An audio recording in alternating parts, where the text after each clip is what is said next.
How's it going, folks? Let's explore the dream and the nightmare of globalization. After World War II, only the United States possessed the capital, the military, the freedom, and the international goodwill to arrest the spread of global Stalinism. To save the fragile post-war West, America was soon willing to rebuild and rearm war-torn former democracies.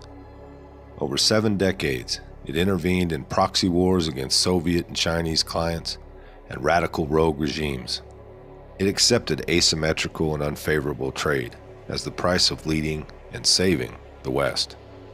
America became the sole patron for dozens of needy clients, with no time limit on such asymmetry. Yet what would become the globalized project was predicted on lots of flawed and unquestioned assumptions. The great wealth and power of the United States was limitless. It alone could afford to subsidize other nations.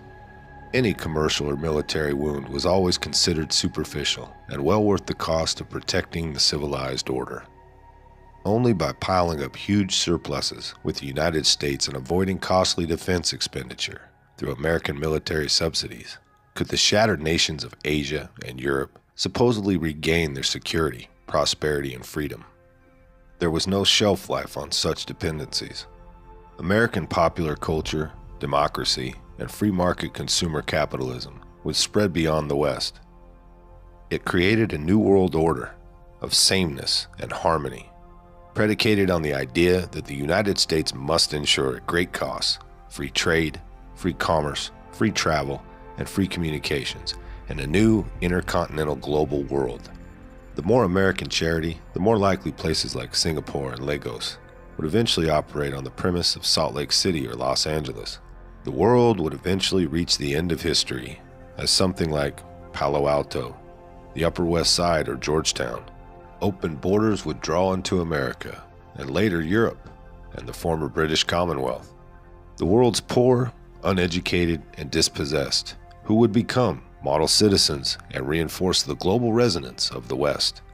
Although many of the liberal architects of diversity did not welcome political diversity at all, and sought to avoid the ramifications of their ideas in the concrete. Nonetheless, the borders of the West became and stayed open. An orthodoxy arose that it was racist, xenophobic, or nativist to question illegal, mass, non-diverse, and non-meritocratic immigration into the West. Ideas that mass illegal immigration undercut citizen workers, drove down wages, and negatively affected the citizen poor were derived as cheap bias and ignorance. The end result of the last 7 decades was a far more prosperous world of 7.6 billion than was ever thought imaginable. Stalin's nightmare collapsed. So did Mao's. Sort of. Radical Islam was checked. The indigenous in the Amazon basin had access to eyeglasses. Amoxicillin made its way into Chad, and Beyoncé could be heard in Montenegro. The impoverished from Oaxaca became eligible for affirmative action the moment they crossed the U.S. border. Europe no longer tore itself apart every 20 to 50 years. But soon a number of contradictions in the global order became self-evident. Consumer quasi-capitalism not only did not always lead to democracy and consensual government, just as often it enhanced and enriched authoritarianism. Democracy and referenda became suspect. The moody fickleness of those who did not know what was good for them. Nations subsidized by the United States often resented their patron. Often out of envy, elites embraced anti-Americanism as a secular religion. Sometimes in the case of Europe, America was faulted either for having in the past defeated a European nation or from saving it from defeat. The global cop patron market, call it what you will, was resented as not good because it was not perfect. The world's loud second greatest wish was to topple U.S. hegemony.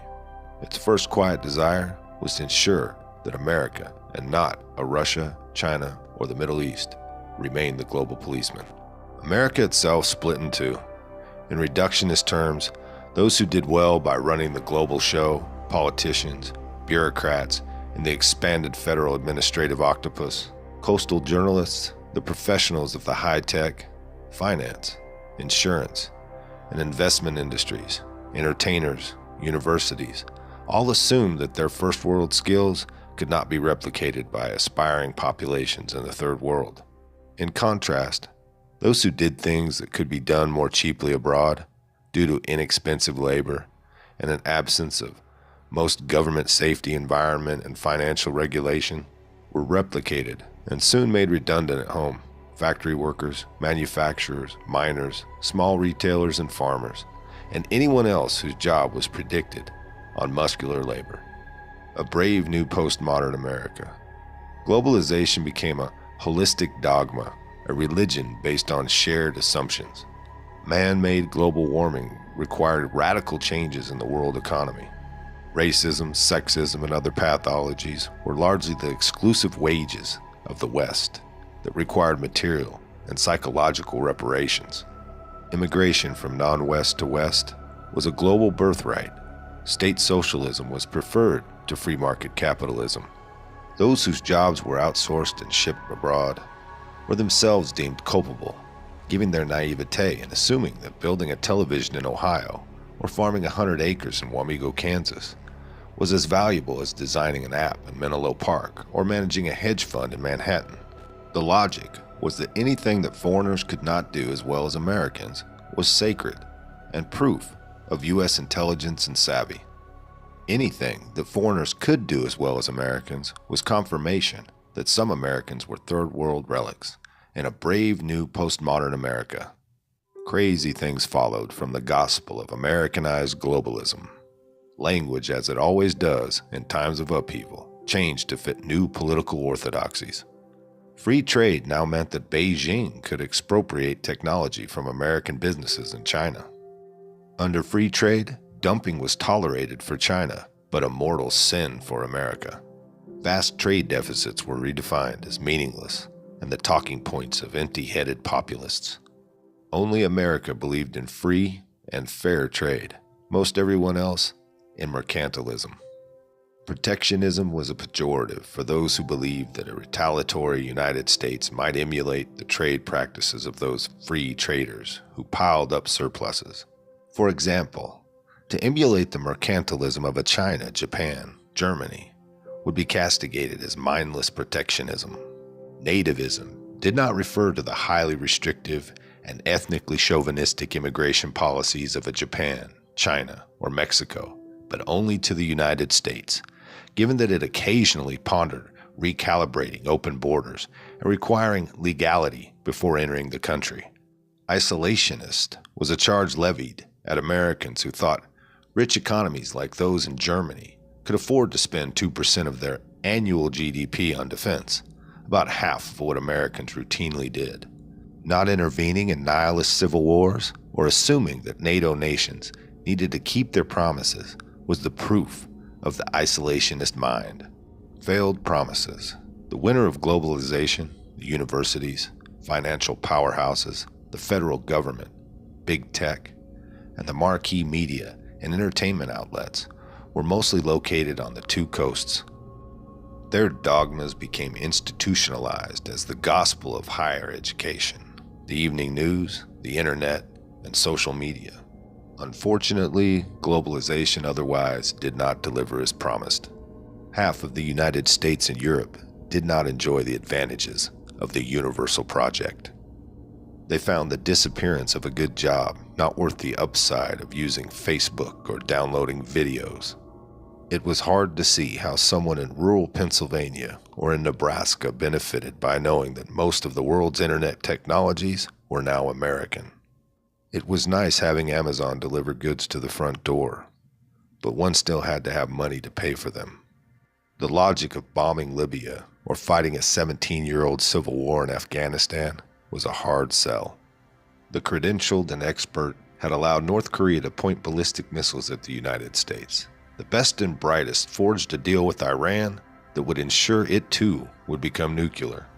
And then jawboned banks to violate U.S. law to allow Iran to convert its own embargoed currency into Western money.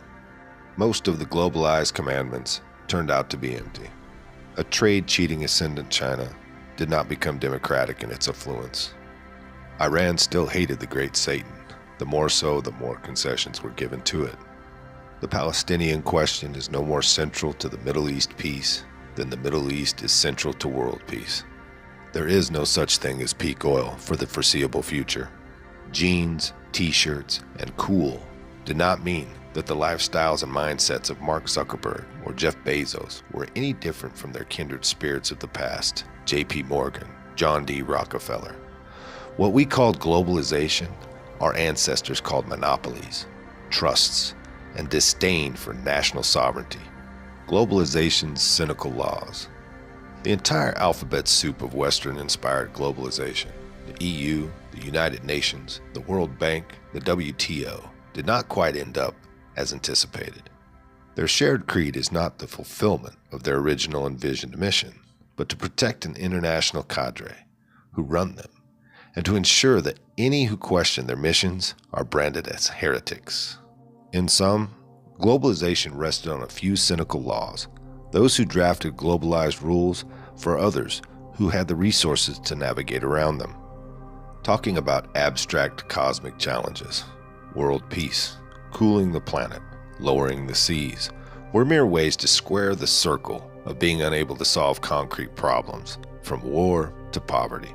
The world's middle class lacked the romance of the poor and the tastes of the elites, and thus were usually in the crosshairs of any global initiatives.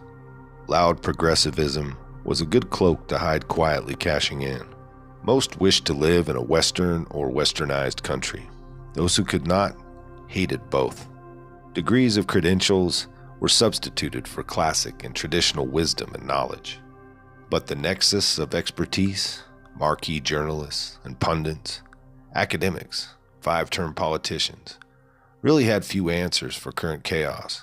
They were stunned that their polls were wrong in 2016, that their expertise was unwanted in 2017, and their venom was ignored in 2018, and the world all the while could go on better than before. All right, folks, hope you liked it. If you did, hit that like button, please. Subscribe if you haven't, and leave a comment down below. And until next time.